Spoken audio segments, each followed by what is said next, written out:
तुमचे साबुदाणा वडे कुरकुरीत होत नाहीत का? ते तेलात फुटतात का?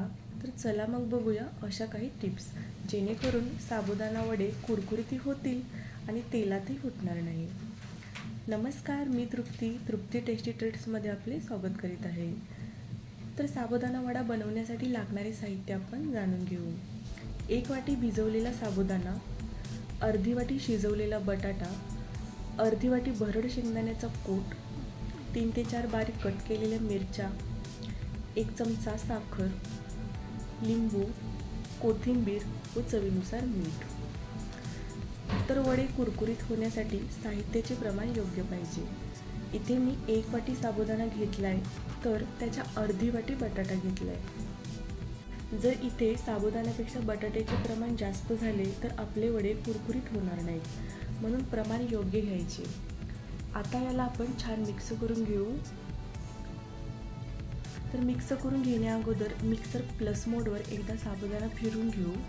तर बघा, जास्त फिरून नाही घ्यायचा, फक्त अर्धवट बारीक करून घ्यायचा. आता याला मिक्स करून घेऊ. यामध्ये पाणी घालायची गरज नाही. जर आपण वरून पाणी घातले तर साबुदाणा वडे मऊ पडतात.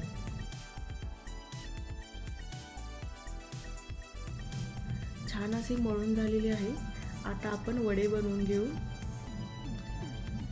वडे बनवताना दोन्ही हाताला पाणी लावून घ्यायचे. मग जेवढा पातळ होईल तेवढा वडा पातळ बनवून घ्यायचा. तसेच साबुदाणा वड्याला आतमध्ये असा गोल पाडून घ्यायचा, म्हणजे यामध्ये असणारी स्टीम निघून जाईल आणि साबुदाणा वडा तेलात फुटणार नाही. तर असे एक एक करत सगळे वडे बनवून घेऊ.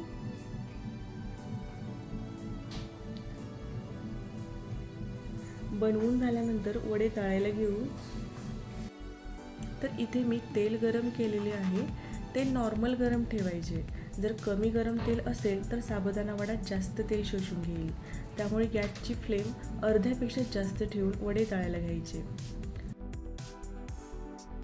तसेच वडे टाकल्यानंतर तेलाची बुडबुडी कमी होईपर्यंत वडे हलवायचे नाहीत, जेणेकरून ते फुटणार नाहीत. बुडबुडे कमी झालेले आहेत. आता याला हलवून घेऊ. बघू शकता किती मस्त झालेले आहेत. तुम्ही नक्की ट्राय करा आणि व्हिडिओ आवडला असेल तर चॅनलला लाईक, शेअर आणि सबस्क्राईब करायला विसरू नका. थँक्यू.